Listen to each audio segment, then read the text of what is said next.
Good afternoon. Good afternoon. So we are going to have two panelists going back to back. We'll be out of here by 5:30, 6 o'clock, depending upon. And so the very first panel we're going to talk about, have this conversation of Jacoby. Yes.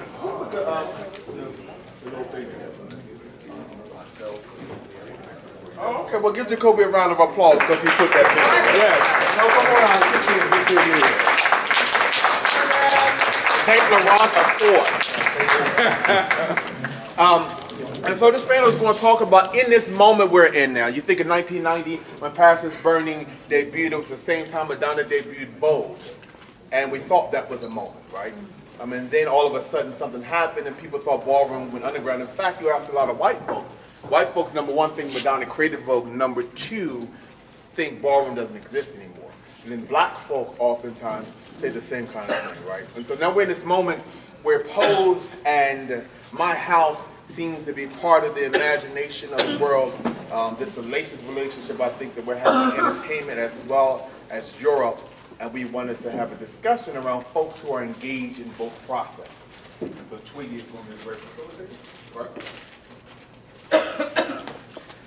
Good afternoon. Good afternoon. Good afternoon. Good afternoon. Good afternoon. Y'all should pause. So I'm going to facilitate this conversation with an amazing panelists about lights, camera, action, and the representation of the ballroom scene in mainstream media entertainment. I'm going to ask that y'all introduce yourselves, even though most of the people in the room know you. And then I'm diving right in. I have personal questions for you all, and then some kind of sort of blanket questions that I'll ask each of you individually. So, Marquise Fulsom, Balenciaga, trans man, I guess. Pronouns he, him, his. Jack Mizrahi, pronouns all of it. Tuesday Williams for Throwbacks. Deshaun. So I'm going to start with you, Marquise. We saw you in this recent clip of Law and Order, but what many folks in the room may not know is that you have done things in TV, starting from the aggressives, right, like Israel, all the way to now. Can you walk us through some of those like highlights for you in your career as a material? So the way I think my career is kind of coming back around full circle. In 2005, the documentary The Aggressives was released. Back then I was pre-medical transition, but still living as male. That film took roughly 5 years to document, so from 1997 until 2001. So I've been around for a real long time. In terms of being in the documentary The Aggressives, it was an opportunity to kind of explore masculinity or presumed female masculinity. I say presumed because language is being placed on us oftentimes that we don't use for ourselves, so let me just keep doing that. But yeah, it was about the idea of like masculinity and aggressiveness and what that looks like for each person that was a part of this particular project. They followed 6 subjects. I just so happened to be one of the folks who identified as trans at that time, so that was a really long time ago. To come back now, present day, I consciously made a decision in the last maybe 1.5 to 2 years to kind of have more of a visible sort of platform after stepping down. Of course, I've always been visible within my community, whether that's in Ballroom or LGBTQ population at large, but in my everyday real life I've decided to just kind of be invisible and very stealth. As I see all the things happening right now, present day, around the trans movement and trans is beautiful and all these great things I see happening, I really don't see a lot of trans masculine representation. And I especially don't see it from men of color. Not black, not Latino, not for people like myself who are Afro-Latino. I can probably think of one other working actor, and that's Brian Michael Smith, who's been in this industry now for like the last 8 years working very diligently. So the decision for me to come forward is about just creating that sort of platform and lets creatives know that trans looks like a lot of different things. I love what I'm seeing, absolutely yes, and I support my sisters all day, every day, but there's a flip side to that coin. So I have another question about that, but I'll come back to you. Deshaun, congrats, new redeem icon.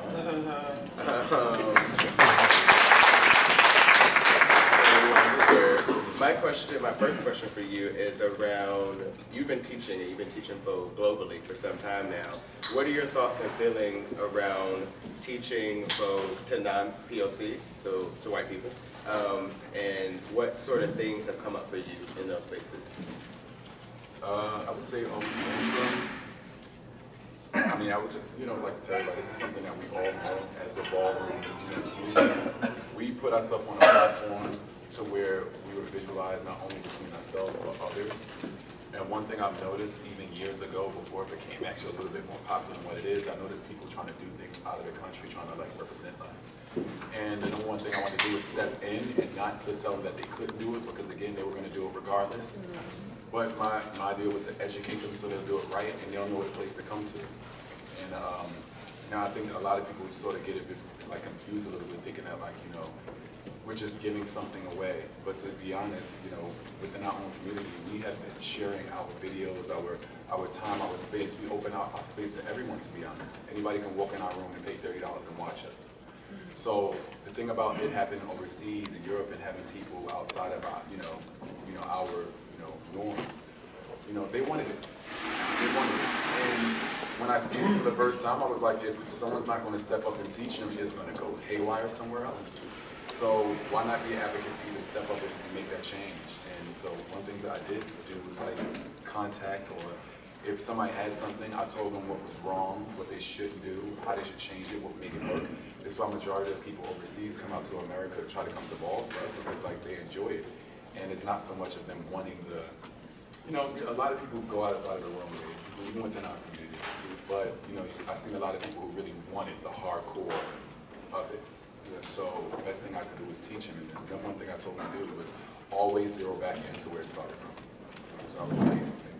I have a follow-up question to that, which is, of all the places you've been in the world, which place that actually has a scene, not that you just went to teach like, and maybe it was dancing or something, right? But which place in the world that had a full scene stood out to you the most, and why? So I'm honestly going to say two countries. Number one, we already know, which is Paris.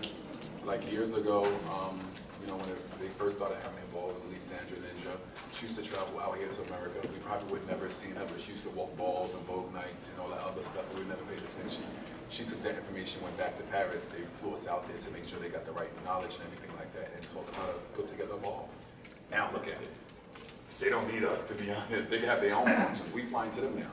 But which is really great, because we're able to connect the people in a completely different world who look just like us, and have that great time with them as well too. And another country which is shocking, and which none of us probably won't get an opportunity to go to, but very few, is Russia. Like they had a scene already like going on, but that was a country that was doing things wrong. So I'm sure like for those who went and traveled out there, like Andre, Marquise, Naomi, anybody who went out there was doing a lot of corrections. So like, those are two countries that I feel like are really big that we probably like. We know Paris, but not Russia so much, but those two. Thank you. Caesar, Ballroom Throwbacks has influenced an entire generation and exposed ballroom to globally in places that it may not have been able to reach. Was that your intention? What was your original intention when you made it? And where has that vision changed since? No, when I first created Ballroom Throwbacks, it was actually just to put throwbacks on here. And then when I first started almost 10 years ago, and then when I started to document the current balls at that time, it kind of took a life of its own.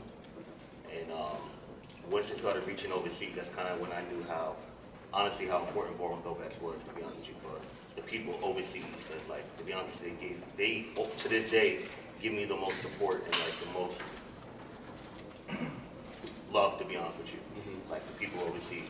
That's when I realized how important it is, like not just in the US of A, but everywhere. Jack, you've been in the entertainment industry for quite some time now. What has your experience been working in entertainment outside of Ballroom, and being able to like take those sorts of skills and like use them within your reach in the scene? I mean, as you know, I always say, my foray into entertainment really started very early with me wanting to be an actor, and then that moving into me being really active into the professional wrestling world, from being a journalist, a photographer, and actually working backstage with the talent, and just seeing how a machine like that operates. It's always been a big influence. I'm never shy about saying how much of an influence that module is in my eyes. Coming into the scene, I looked at us as a community who had all this energy and all this talent, and we were parallel, the same kind of thing that this whole wrestling idea came from. You know, it was created in you know, bingo halls and church basements, and then now it's a global phenomenon because they generated stars from, you know, from the ground roots and up, and it's the same thing that we have. And I always say dare to dream big because the dream is true. When we are looking at our influence here, Ballroom America, as opposed to Ballroom now in Europe or in Eastern Europe or in Asia, where it's growing, is that they're looking at us, even somebody who just came out, it's not just mainstream either, the kiki scenes, like Courtney, you see for yourself when you went to Paris, how they gravitated to you, because now they're looking at everything again, because through via Ballroom Throwbacks and how fast, you know, YouTube and everything like that is just growing around the world. So that module is actually going to come into fruition because we have those capabilities. So it's always for me to push the envelope, not be tired of doing it because, you know, they're not tired of doing it. And it's like, you know, right now they're running a $9.99 a month pay-per-view business from, you know, your phone. You can watch every pay-per-view for $9.99 a month, and that's they're almost at 2 million subscribers. So that's almost what, $200 million a month on just one thing, right? So we're speaking to people now who want to take, we're in company with great people now who want to take Ballroom, who want to take our stories, our vernacular, our trends are so infinite that it'll never die.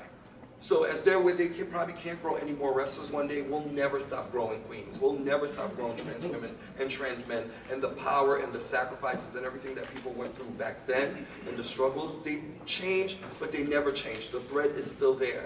So we all have stories. We all have unique ways for us to become these moguls now. And I truly, truly take that from that influence. What was your favorite part of working on season 1 of Hous?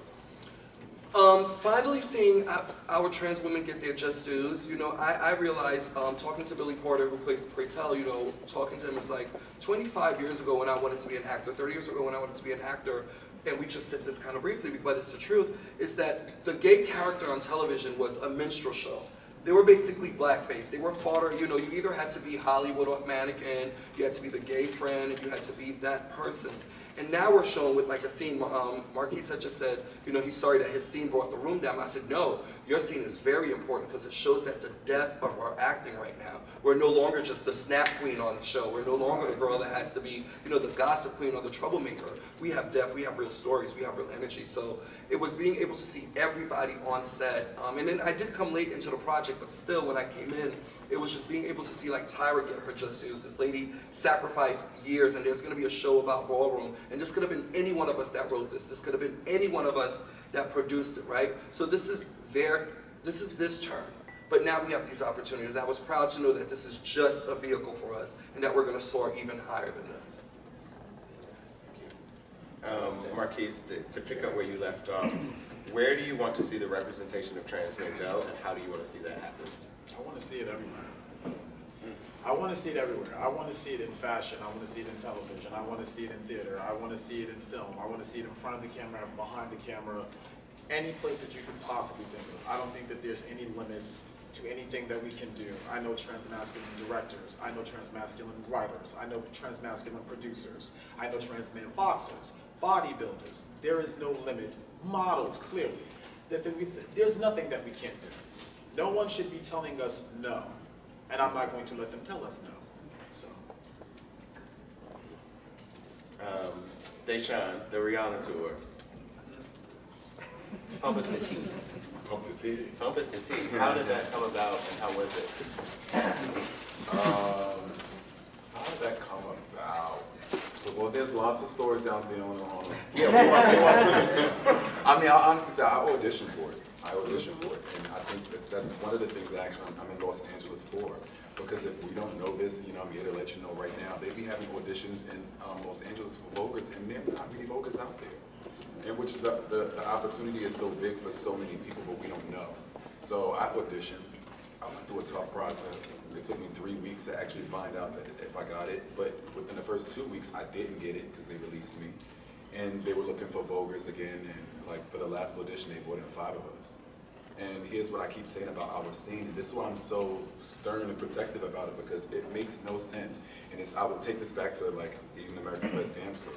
I remember sitting in the living room and me, Leomi, like all of us in the team called each other and we was like, bitch, did you see season 1 where they just did Leon like head things? Something's going on. So we knew we had to do something then. But for this tour, again, I auditioned, I didn't get it. They had another audition for Vogers, and it was me and 5 other Vogers, and none of them walks balls. None of them. And it was up for selection to be on this tour. Now, if I wouldn't have got it, I'd have been pissed. I'd have been reading, I'd have been in the post. I would have told my girlfriend so she make the post bigger because I can read like that. But like, I sat there and I gave it in. But again, I want the representation for it to be real. So I put my blessed shit, tears in there, and she was there. And she was like, sure, bitch, he's the one. But I believe that needs to happen all around. All around, we need to step up and have the right representation of it. And it's the best thing in the whole fucking world, to be honest. I mean, I don't want to say this out loud, but you know, I got to smoke weed with Rihanna. I ain't complaining. But still on the interim, what I did love about her is that she showed me and Hurricane so much love. This lady invited us to her hotel room. She took us out to clubs. We got to talk to her. She got to kiki with us. Like, it was just a complete different experience, and I would have never known I would have been able to do that. She's very down to earth. She's very down to earth. Very down to If earth. you in that circle is cool, and you know how it is with celebrity life. But I think that was a wonderful opportunity just to have something like that occur. It was different. It was scary too, at the same time. You know, but it was still awesome. Yeah, you know how Deshaun just said about stepping up, and like now more opportunities are opening up, you know, and I'm sure there'll be lots more opportunities with the second season of Hous happening, and it's just like when you get the call, and if you are called, and you're, you know, even with just the little events that we're doing and we're producing, it is about stepping up. It is about coming up and showing out and being professional, because now we are up in another tier, in another circle. So you know, thank God, I think on set is such a love fest, and there's, you know, but Genovio know better than me, but there's no, you know, there's no fires to douse or nothing. Everybody's just excited about being part of the project, but it's a professional aspect. There's a lot of you, Al, that works with celebrities. You know, Andre, you've been around them. You know, you've done a lot of stuff on the scene, and you know it's a professionalism. If you don't have the professionalism, then you'll never be called, no matter how great your talent is. So when you're called, please step up. Give them your talent 10 times. 100 times.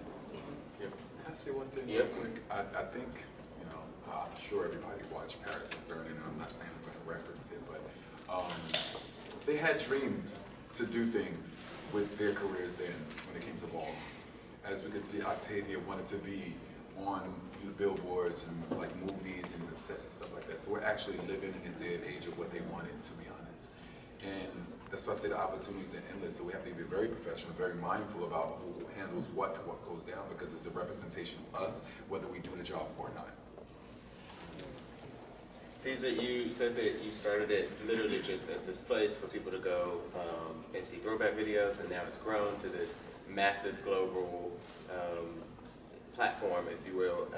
Why the transition to narrative form out of, you know, just balls? I always wanted to do other stories. I didn't want it just to be about balls, but I also wanted to give people in the opportunity, people in the community opportunity. And I had talked to an individual who's actually not in the ballroom community, but he actually he watched Ballroom Throwbacks for years, and he approached me and he was like, you know, I love what you do, love your videos, and have you ever thought about producing a web series? And we got together and we came up with this concept, which is Triangle for those in the community that watch it. And I sought out people from the community that, you know, wanted to be an actor or, you know, had a desire to try or whatever, and kind of gave them the opportunity to do it. And like now we're in our 4th season, have like 4 spin-offs, and I created a couple other shows, and it's given some of the people that's on my shows other opportunities actually, you know, into, you know, the field of acting, and they've gotten commercials, and they've gotten on series and other stuff like that. So that's kind of how that happened.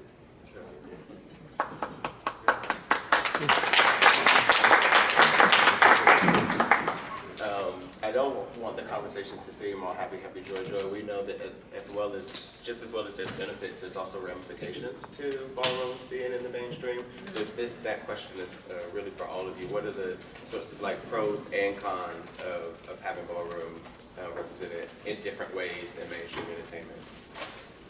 I feel that if we don't jump on the handle right now and start producing our own stories, start trying to get our own tales out there, I would hate for them to go make a wrong turn, and then it turns off the audience and it turns off the sponsors, and then when we finally get it together and we have the bona fide truth, we've got the things that's going to get you, you know, really past kayfabe, that they won't be tired of it and they will still be sponsored out there reaching for us. So that's my fear. I think anybody who's had any kind of past in ballroom, we do have a dark underbelly, but this is what we came from, this is what we've learned. And I don't think any of us or any people in the past or in our midst have committed any grave sins, murder, or any kind of rape, or any kind of serious situations like that. So I think, you know, people with histories of incarceration or drugs, it's like a clean slate, because we're in a time of no judgment. So don't let those fears hold you back. Before, it was a different kind of fear that held our community back. We were scared that, you know, of our health, you know, worried about health kept you back. Oh, why should I become this person if I'm destined to die tomorrow? You know, but I think we're passing that, and now we can't let our past dictate and cripple us. We have to move forward and be brave and just together, you know, strive and get it out there. I think the pros are, it has given a lot of people within the community opportunities. A lot of people, just from watching Ballroom Throwbacks, have gotten hit up for voguing opportunities and dance opportunities and to go teach in other countries and stuff like that. But a few of the cons is I think that being that it's always been so underground and people don't really know how to like grasp it or really fully understand it, they will try to whore it out in a way.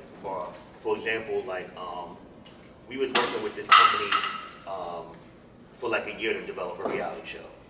And I like went to we did auditions in the community, a lot of people came, and it was like a year process, and like during the process they told us so many different things, like, okay, well, you know, the first group of people, you know, we need more from them, this, that, and the fourth. I went through like so many different people and so many auditions, and then like they did the reel for it, and everybody, you know, they sent it to like all these different networks, and they said it was awesome, and they wanted it. Then they came back to me, and they were like, oh, well, you know, these people are kind of boring. We want more. I'm like, well, you have to give these people a chance, you know what I'm saying? Like, you have to really give them a chance, you know, to take them in their lives. What you're seeing within those 3 or 4 minute interviews that you're compiling together is not these people's, you know, lives. You know, we have, you know, from our trans girls to our gay males, to you know, we all are, you know, a very different array of people. And they kind of wanted it to be kind of like I want to say like a joke a little bit. They wanted us to go out. And I was, you know, very frustrated because, you know, we worked the whole year with these people on it. And I just feel like it's very easy, like, being that they have, like what you were saying, like they have this general conception, oh, it's like hot. Like, they think like it's like a trend kind of thing. Like, okay, Caitlyn Jenner made it a trend. Like, you know, people was doing this way before Caitlyn Jenner even was in existence. So it's like a trend. So let me hop on the trend and see how we can exploit it and put it out there. So I think that's like one of the biggest cons to have to deal with it, because you really don't know. You know, a lot of us want opportunity so bad, so when they come to us with it, we want that opportunity so bad, but we don't really know, a lot of the people don't really know that other part of it, what comes along with the opportunities. And I think that's like the con of ballroom in mainstream. And it's back to what you're saying again. There were several years ago where for the first season of Making Up the Band with Puffy, I was asked to come to the audition to be the house mother. And I remember it was rounds and rounds, and I spent the whole day knocking people out, and it came down to me and the final guy at the end. But then that's when I started realizing what they wanted me to be. You know, this is when Miss J. Alexander was great, you know, on America's Top Model.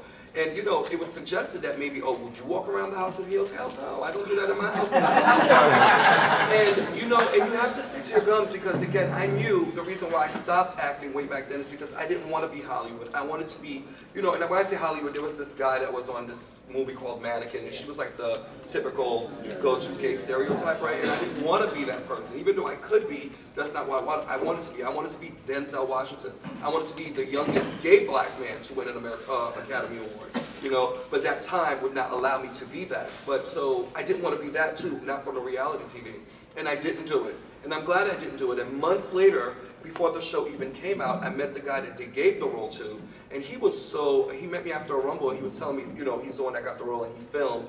And he was so embarrassed because he knew in a couple of months the world was going to see him get fired because the producers amped him to be this flaming queen, reading the girls, called him a bitch, and he got fired on national TV and got embarrassed. And I got received. I knew then that I stuck to my guns, but it was really enforced that good that I didn't become that person. I will say specifically, I think I learned this, again, I can't say my beginning television years was America's Best Dance Crew, but that was the full throttle. But I remember sitting in like our garage, and they had a whole bunch of cameras next to us, and like they were just trying to say like, you know, they was trying to get like this extreme, effeminate, crazy, get out there, gay man, and I'm just like, that's not me. Do you hear my voice, bitch? I can't even go high. But like, you know, they were just trying to get something. I was just like, no, it's not gonna happen that way. And even still to today, like there's shows that approach us all the time. And like they came with like a structure and like, oh my God, we think Ballroom do this, and I sat there, I'm like, no. So my thing that I'm scared about is that like, you know, that it gets into the wrong hands, number one. And then number two, I'm scared that people within our scene that we can love so much can be forgot about because someone got a little bit of shine and they think that's the person that's supposed to be, when it's not it. So that's my education. I make sure I tell people that, like, you know, oh yeah, someday, Sean, I know, yes, I'm a king, whatever, bitch. You also got this person. You got that person. It's not about voguing, it's about runway, it's about face, it's about this. So my nervousness, and I know a lot of people are scared about this as well, it's like, you know, all these shows and stuff coming out. And you know, they're not really digging into what the category understands or how it begins, where it starts from. But we see this person or this young kid right here that can give us everything we need for the camera, and that's all we care about. And again, when I get approached about shows and stuff like that, I'm just like, you know, I like how you're going about it, but it's my job to tell you whether it's going right or not, and whether I choose to do it or not. I said no to a lot of things that come out with because people just want to see us read and trash each other, and that's not what it is to me. It's not. I've had a great time in Ballroom. I haven't been in any shenanigans at all, almost 20 years. But again, my fright is to allow that to happen. We have somebody who got shenanigans on television and make it about them and forget about everything else. So that's my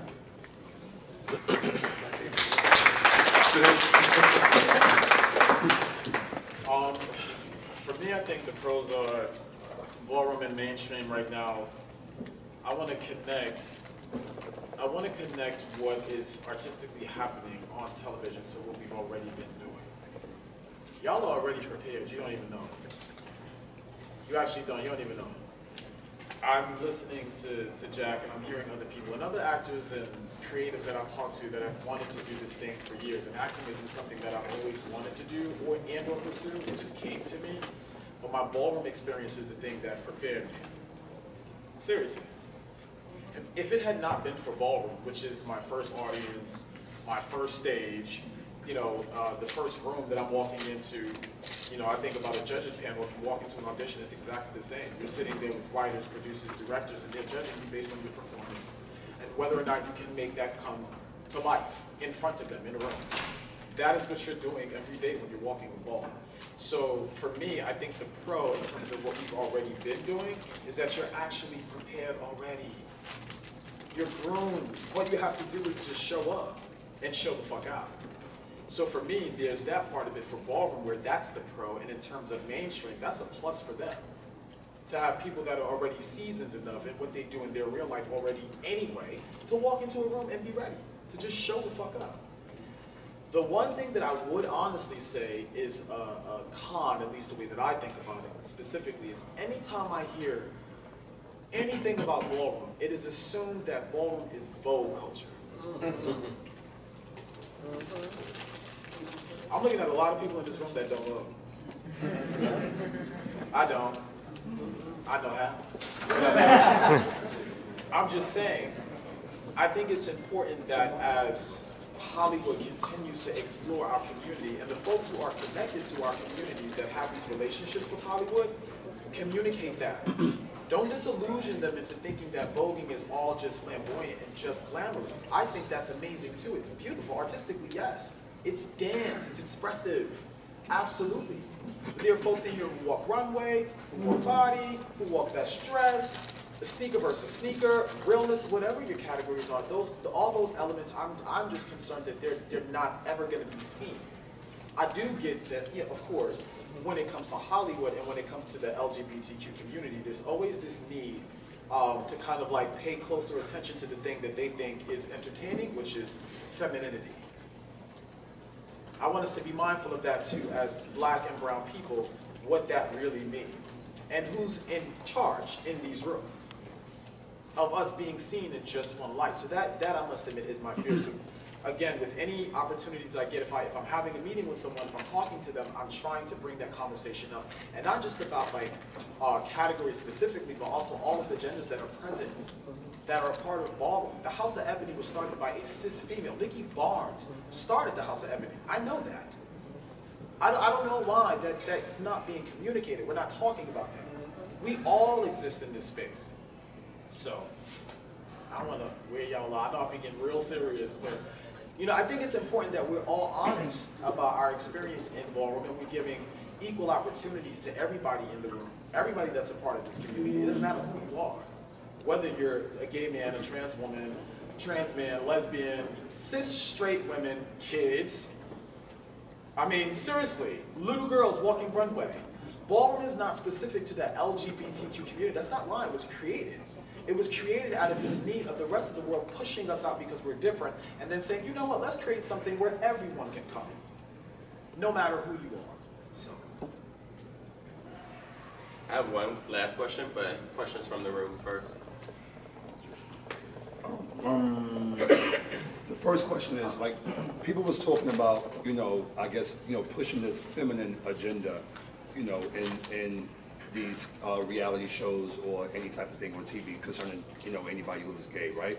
Why do you think that is? Like, do you think it's something that they're saying, like, we want you to be this way because that's the only thing that I know gay to be? Or is it that's what's going to get the ratings? Like, what do you guys feel is the reason for them pushing, like, the effeminate side of gay men? I know I can, from visually seeing a lot of things in this scene, I will honestly say, it's sort of like, why do they still, you know, perpetuate, you know, masculine, straight black men as being thieves and, you know, robbers or thugs in the street and not giving them a suit? Or, you know, it's either, you know, if or and, either or. So, in the mindset of seeing a gay man, the first thing we're thinking is feminine. Gay, effeminate, that's the first thing you see. So, I think number one thing that we try to do is try to, like, you know, change that, like the perception. Like, again, I can't walk in no damn heel. I can try to have fun, but that's the immediate thing that people come into. Oh, so you walk in heels? No, that's not my thing. Like you can't force me. So again, it's this ideology of what they think it is, because they always want to reference Middle America, but it's all over the damn place. But again, they just visually think that's just what it is because they're not educated enough on it. Can I add to that? I just think that you know, they think to me the perception of Hollywood is that not just queer, trans, and GNC folks, but black people, period, are a monolith. And that, you know, when they think of a black woman, it is this one kind of stereotype. They think of a black woman as this one stereotype. So if it's a gay person, it's this one thing. And they are, the thought process behind it isn't nuanced, like we are as people. But also in a hindrance to ourselves, not trying to always let that be the message that's out there, we also have to make sure that we're not losing the queer culture. You know, and we saw, and that was the reason why we had to create a Vogue Nights, because they weren't playing any more club music in the club. And if you went out on a Saturday or Friday and you wanted to vogue, the new girls ain't voguing because they're not trying to let the boys see them vogue. So we can't get rid of our queer culture, because I think that is what actually churns up our engines. You know, I think that's our gasoline, that's our rocket fuel in a lot of places. That's our creative fuel. With this exposure, things that are happening in media, there's a lot of opportunity. There's a lot of great people that are trying to do things but there is a lot of shady folks out there that will take advantage of any opportunity they can to exploit folks. And I just want to talk about a little bit, we talk about leadership, we talk about parenting this past couple days, and what would be a great example of how the community is engaged. I know the story behind Hous, so a lot of people don't know that story, of how, a good example of how it engages community and works with community versus something that's very exploitive. And what advice would you give to parents and leaders who are guiding young people that are interested, they see entertainment as their future and their career? What kind of advice would you guys give them? Just real quick, and I'll let you figure it out. I've only been in this industry for a very short period of time, right? So I recently got a manager and an agent as of last November. And I'm fortunate that in that short window of time that I've booked 5 pretty big gigs, 3 films and 2 major networks. However, in that amount of time, there definitely were auditions that came across my desk and I told them no. I literally told them no. And I remember the first time that it happened, and immediately there was this shock. You do realize that you've been here 12 seconds, right? You may not have the luxury of saying no. I know that, and I'm prepared to say that though. Because if it means that I might miss out on opportunities, quote unquote, supposedly, then so be it. Because what is meant for me is meant for me. So don't just take any and every little thing that people give you, because not all attention or money is good attention or good money. Yeah. You'll have to deal with the decision you made afterwards, once you've already made it and it's too late. You can't change that, especially when you start talking about entertainment. It's permanent. I'll go. I think a large part of it is what Deshaun said and what Marquise said around integrity and authenticity. And I remember my first meeting with Brian about Hous, which was last February or March. And going to the meeting thinking that I would be more so interview, but actually he was pitching the idea and how he wanted to get it right and more so asking questions. The first person I called was my father, to your point around parenting, to talk anything about how to handle the situation was Michael. And so I think that the sorts of relationships that we build with folks have to be real and have to be true, and you have to bring all of your people, right? That is what we do. We bring all of us up together for that reason, to bring each other along. So that's my first answer. Does anyone have any other answers? And then Jalen, Aisha, sorry, I saw a lot of hands.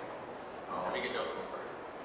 I think it's very important. That's a very important question to ask about, how do you go about it? Because again, when we know we have so many clips online that people can see just like that, it can go to anyone. And definitely within this scene, we are a plethora of over tens of thousands of people, to be honest. So someone could come to anybody, Aisha, and be like, hey, what's up? We got this idea. So again, it's always about who hands it into how this person will play. Because again, whatever happens at that moment is always an example of what the wrong scene is, because people just don't know anything. That's what it is. For example, they think about the uncreative voting.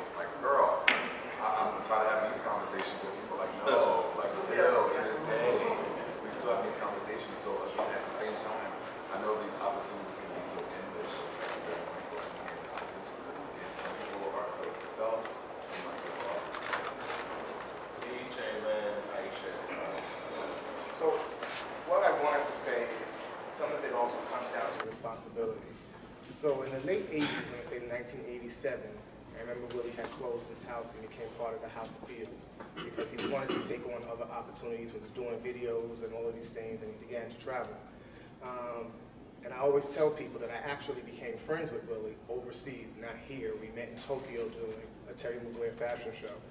The reason why I'm saying that is because by the time Paris is Burning came out, in the film, Willie says he wants to take Vogue around the world. By the time Paris is Burning came out, he already had started traveling and doing these things. But with that, me and him used to have conversation around responsibility, because then people began to invite him to do all types of things. What I'm noticing today is some of these countries that hit me up to say, oh, you should come here and you should do this and you should do that. There's a responsibility behind it. In Europe, they call it the voguing community, because for them, they don't understand or relate it back to the history of ballroom. So for them, it's about Vogue. And so that's how they label it. When they bring us or invite us over there to be judges and to teach classes and stuff, I think there's a responsibility for us to say, ballroom is more, first of all, it's not just the voguing culture, it's the whole ballroom culture, and there's more to ballroom than just voguing. And so they do have other categories and stuff, but they still identify it with as a voguing culture. And so I guess what my question is that I know a lot of people love you, Deshaun, and you go a lot of different places. How do you attempt to explain to them the history part of it, and that ballroom is more than just Vogue? You represent Vogue to everybody. So how do you talk to them about all the rest of it? I'll tell you one thing I don't attempt, I do it. This is why they have this now, the things that's going on. When I went there, it was the Vogue balls. It was like, this is not a Vogue ball. It's not called the Vogue ball. It's called, is this the ballroom scene? Voguing is a category. This is the education that needs to happen. And it's not that, I mean, I can't reach every country. I can go all over the world, but I'm in a lot of countries to be able to break it down for a lot of people. And it's so many moments, like even, I'm sure you have this opportunity where you sit and these kids ask questions. And they got questions on top of questions on everything. So, and you know, my number one job, although I know it's a great opportunity, I'm going across the world, I'm teaching a voguing class and I'm doing a ball and everything like that. But as I'm doing my due diligence on the microphone and telling these people what's wrong, what's right, what they should, what they shouldn't do. And, you know, I can only reach but so many people. I want to add one more piece to that. Is that the same way that we have all these documentaries and films and things that are happening here, you have to realize that the exposure that we have is also inspiring them to do the same thing there. So you have, I've been reached already from places like Russia and them about doing documentary films on how their culture started over there. And so the danger of that is the same way the exposure of our films is getting over there, it's the same thing. It's going to start to look like a large white community, because they're really talking about how the scene started in their country, in Italy, and Sweden, and all of that. Again, it's still breaking the connection of where it all came from back here, because they're going to tell the story just from their point of view of how it started there. I will also say this, ballroom has been seen with many people with different type of backgrounds and experiences. So for example, I started out 14 living in the motherfucking projects. You know, my experience of ballroom was that upbringing, that self-esteem push, compared to someone who's in, so for example, some kids in Paris, they've never been through what we've been through. They never walked through Christopher Street to see what it was, to see people voguing down the street or having a DJ with an old school boombox with a pusher button. They've never seen that. Their experience of ballroom at that very moment is what they're placing for what it is. It's okay to be gay. So they don't have to go through problems of running out in the street, staying out till 8 o'clock in the morning for ballroom. So their experience is different. Again, it doesn't take just like one person. It takes a tribe to do something and get something done. And if we don't step up, because again, the people who say these things, they don't know. You educate them. You let them know what's going on, how to make it happen, make it change. So, for example, yes, we know that, you know, they're going to tell their experience of how their scene started. Yes, and if we didn't go out there to do something about it, it would have been a complete different story. Yeah, a complete different story. So this is why when we are reached out, a lot of us have members of houses outside of America. If you ain't educating them then, because they are hungry to know this stuff. So again, it takes between us to step up, because again, we're not how we were back in the 80s. Not even the 90s or the early 2000s. It's a different playing game right now. And if it was the same, we wouldn't be experiencing what we're experiencing right now. So we need our moderator hat really fast. We're going to take those 3 questions from Jalen, from Aisha, and from Arnold, and then one final question, and we'll wrap with this 420. So I have like a 2-part question. So with the way that the world is glorifying, sensationalizing Vogue right now, where do you think ballroom is going to be in 5 to 10 years? Specifically, if the fad, like you know, like if the fad is no longer there, like if they've now moved on to something else, where do you think ballroom is going to be in 5 to 10 years, and what impact would that have had on our community And then the other component of the question is, really, if, because Ballroom does not have a concrete documented history, right, as also, again, in 5-10 years, when those historical names, just that first generation of the Parises, the Dorians, the Peppas, the Octavias, the Danielles, in 5-10 years, what will happen to our community and our Ballroom community once we're so far detached from those names and they just start to disappear? Like we're not here, we're no longer here to carry those names, right? So because we don't have this documented concrete, like there's a book there, well, I mean, there are records of certain things that are documented, but there's no historical piece that we have that says this and it outlines a timeline, you know, so I'm just really curious to where things will be in the next 5, 10, 15 years based on,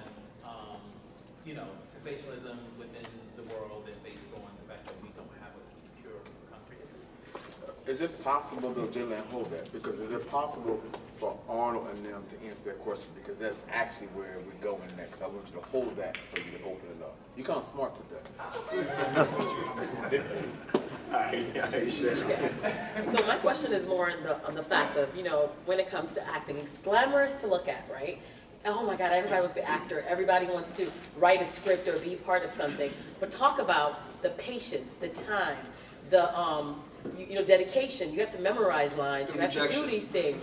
You know what I'm saying? Like, it's glamorous till when it's time you're hired and you have to remember these lines. You have to deliver them as you have to deliver them. And sometimes it takes like 8 to 9 hours for one 30-second clip, right? So talk about that, the reality, because it's glamorous, but are you able to give of yourself to this world? I would say it goes back to being professional, to professionalism. I remember being on the set, and there was a little isolated incident where somebody was like, "Oh my God, Jack, what are we waiting for? Like, we've been here for 8 hours." And I had to explain to them, I was like, "Well, look, it's not like you're," and this is no analogy to anybody, but it's not like you're at the Gap on your feet for 8 hours having to refold shirts because this bitch looked at it and threw it back down. It's not like you're at Central Park in a fucking tie and a white shirt in 90-degree summer heat fetching ice water for some bitch that don't even drink with lemons with her ice water at home. You know, you are here, and every time the director calls break, you can go to craft services, you have a seat. For Christ's sake, somebody's walking right behind you with a bag with your shoes in it while you got flip-flops on. So you're getting fanned practically, you know what I'm saying? So it's about your choice. Like, what do you want to be? Do you want to be home smoking a blunt for 8 hours? Do you want to work at the Gap for 8 hours? Or do you want to be an actor and get paid, you know, for this minimum amount of time of work that some people don't even see in a month's check, So it's professionalism, and you have to know, you can't just want to do it because everybody's doing it. You got to know what you're stepping into. It is, nothing is easy. I think that a lot of people in the community really don't know about acting at all. I think that they look at the show and they see the final product, so they think that it's kind of easy when you go into it. A lot of the things that made me mad with the Pose when it came out was a lot of people was like, "Oh, I can't believe they didn't give me this opportunity, this, that, and forth." And I'm like, but I know that a lot of people that were saying it wouldn't even put in the work that goes along with that opportunity. It is not, you just go, and you may film all day, and guess what? The scene may never make it in. That's just part of that industry, and I think that that goes across the board with education within this community. A lot of opportunities that people want, they don't really know what goes along with it. They don't know for them, they may be in holding, like Jack said, for 8, 10 hours. And guess what? It may have been technically different. You may have never got to film your scene that day. You may have to come back in.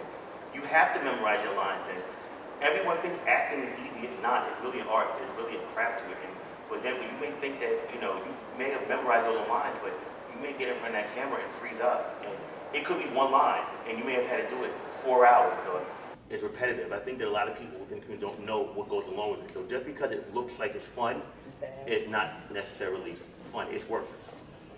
That, and just to add, I would say, whatever your reason is behind deciding to act, you have to be passionate about it. Yes. You've got to be standing on some kind of leg. I know what my passion is, and it's not specifically just the artistry that's in front of the camera. I think, oh, that's fun and that's great, but I'm thinking about the voices that I have the opportunity to speak for. So for me, I can appreciate having to like memorize something, because it's not really about the language. Like I can get booked for an audition tomorrow, and get an 8-page script today and be off book in 2 hours. The ability to memorize the words is easy. It's the emotion that's difficult, because you got to go there, and you have to be naked, and you have to be honest, and you have to be vulnerable. That's what's going to translate. That's what's going to read. And quite honestly, you could go in and fudge your lines and all of that. Directors actually don't even care about that. Like, the memorization of the dialogue is not as important as the emotion that you're connecting to it. You can change some of the lines, all of that. None of that really matters, more than what you convey to them. And yes, Jack is right. Most of acting is hurry up and wait. It is.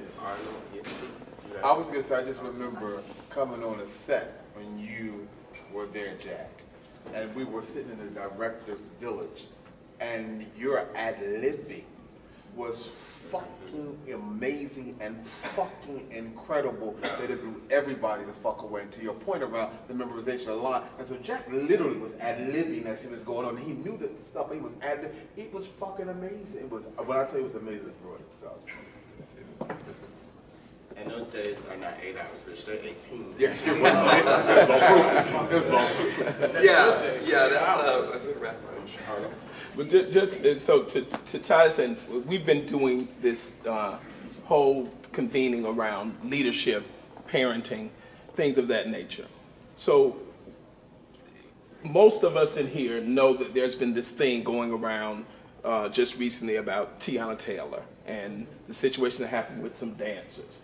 Kelly kind of debuted it on her show and brought it out, or it probably wouldn't have gotten out to the level that we all know about it. So with that being said, some of those folks may have not known what to do in that area. They didn't know whether they were going to get paid. Should I have signed the contract? Should I have signed the NDA? Should I have signed anything? And so that whole thing is that who do they have to come to get that information? You know, who can they come to Jack and say, oh, somebody asked me about this, can I get this? Do they come to their house parents? Do they come, do you think that leadership or their parents have this need to direct them in the position so it won't have to go to a Kelly show, or it won't have to go to page 6 for them to get $250? So.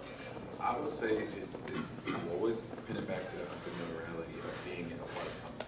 So if you're doing a music video or something like that, or you sign up for something like this, a lot of people think, again, you see the outcome. They don't know what it's like to go through the process. It was just a prime example of hurry up and wait. Because again, there's moments when you're sitting there for hours and things go on, and some people are not educated enough to know that you have to sit there for 8 hours in order to shoot a 30-second scene. And a lot of people don't know.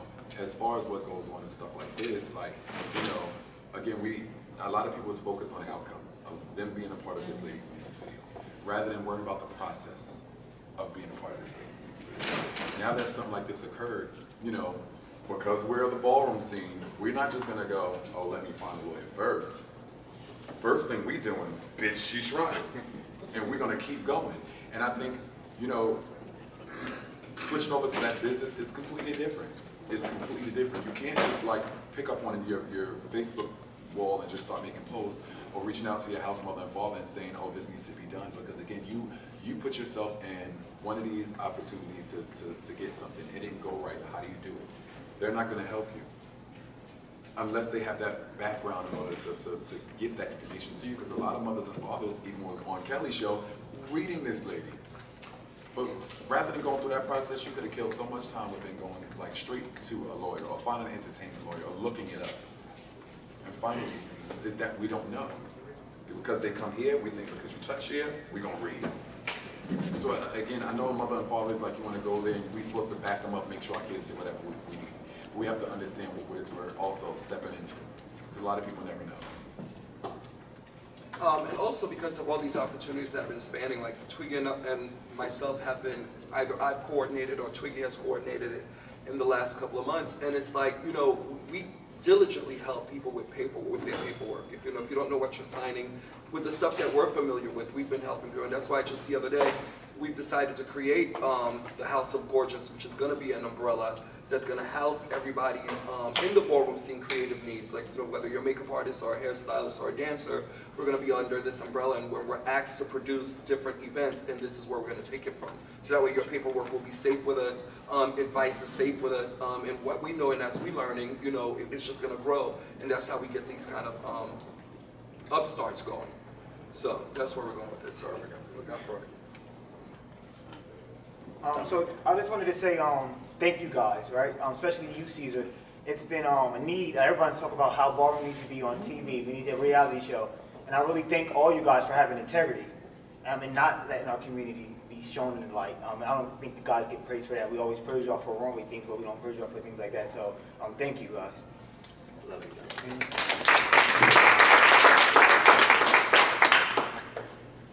Okay. That's all, folks. That's it. Thank you. Thank you, guys. Thank you. Don't y'all move now. No, yeah, you're not going anywhere.